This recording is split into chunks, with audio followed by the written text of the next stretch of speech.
Morning, Field Insight peeps. So today I'm going to talk about time and the value of time, and it's a subject I've had lots of advice from people on, and it's a subject I still find highly complex.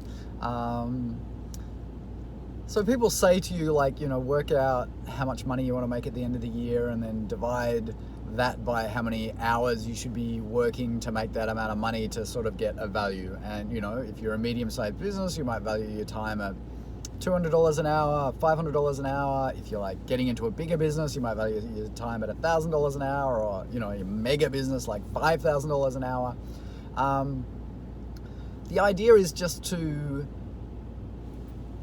when you're evaluating tasks you can do, if there's a task someone can do at a better rate or a better price than you, i.e. cheaper, like you can pay someone $20 an hour or $40 an hour or $80 an hour to do a task, that means you don't have to do that task. And the more people you can get doing those tasks, the more wealth creation or the more value creation you're able to produce without using as much of your time. You need to use your time because you're always like managing, leading, training, mentoring, following up on people. So it's not like your time goes. It's just like the more you can spread out your energy to support those people doing that work, and you can have the revenue to cover those people, the better.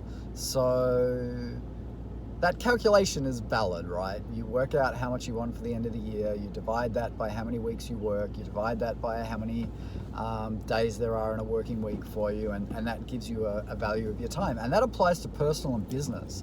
So your time, I view your time, whether it's an hour at work or an hour at home. If there's something at home you could get someone else to do, like mowing your lawns, unless you like doing that, or I don't know, moving house or whatever, like your time is valuable. So if you valued your time at $200 an hour and you can get someone to clean your house at $20 an hour or $30 an hour, depending on the task, that's a good investment. That gives you an hour to do stuff, right? So your downtime is as valuable as your uptime.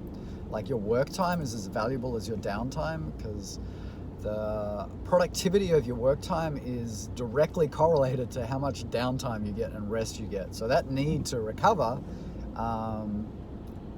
is a bit anti-intuitive, but if you just keep going and you don't have a break, your productivity just it nosedives. Like you could go for a couple of months like pretty hardcore and you're like, look at all this productivity, I'm burning the candle at both ends, and all of a sudden your productivity halves and halves again until sometimes you're working backwards. It's seriously, you can work so hard and get so tired that the decisions you're making are actually sending your company backwards.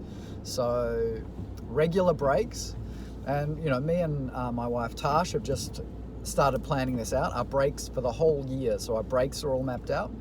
It actually de-stresses having a holiday too. If you know when you're going to have it, and you can book your pet in, you can make sure you've done all the shopping, you can make sure the camper trailer's sorted out, you can get everything organized. The stress of going away, which let's be honest here, it can be stressful to have a holiday, it goes down.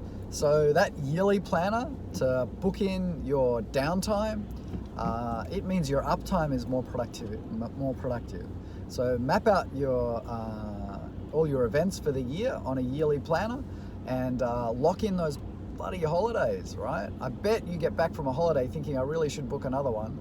Some people are organized, but I wasn't, and now that I am, it's a hell of a lot better, I can tell you. So value your time, make sure you have plenty of downtime. Part of delegating to other people is giving them clear instruction, giving them the procedures, and setting aside time to train them, follow up on what they're doing. So just bellowing at someone to do something is not training. So if you're getting angry and frustrated, stop, look at your systems. If you haven't documented the thing you're getting upset about, that's on you. Look at your own behavior and say, are you actually following the process? Are you upholding your end of the deal? And then talk to your staff, are they upholding their end of the deal? And this was a great coach. Athol explained this to me, and he's business strategies for tradies, and that is sometimes you need to put emotion into your instruction and direction to people, and you need to get that right.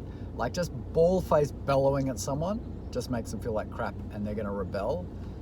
Being really passive and just saying, it'd be really nice if it didn't look up that way, also useless. Both those two things are counter valuable. Like they're useless, because the bellowing, you can just make mistakes.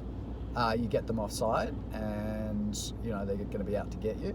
And the really passive is you're just wasting your time. In both those situations, you're wasting your time. Like just telling someone, if you've told someone something 3 times, like something is broken other than you telling them, most likely. That said, the way you tell them is important. So if it's important, emphasize it in your language and in your energy and in your animation. Like people who are a bit passive, like me, if I don't put any emphasis into it, people can easily think what I'm saying I don't care about or I don't think is important. So you need to sometimes, if it's important, you need to express that it's important. I like swearing because that conveys importance to me. Like, this is really fucking important. That sort of is more impressive than, this is a bit important. Swearing helps. I don't know. Maybe that's part of the Australian culture. People who swear are more honest. That's a statistical fact. Anyway, that's probably not the best advice. But having the right amount of energy in your conversation and being respectful but still having that energy level right is important. And losing your cool is not cool. When doing a video, don't say all the time. Yeah, that's almost impossible. So, time. There you go. That's about it. Have a great week. Love you all. Kick ass. Get in touch if you have any questions. Like and share and all those things to make my wife Tash happy. And share the love. See ya.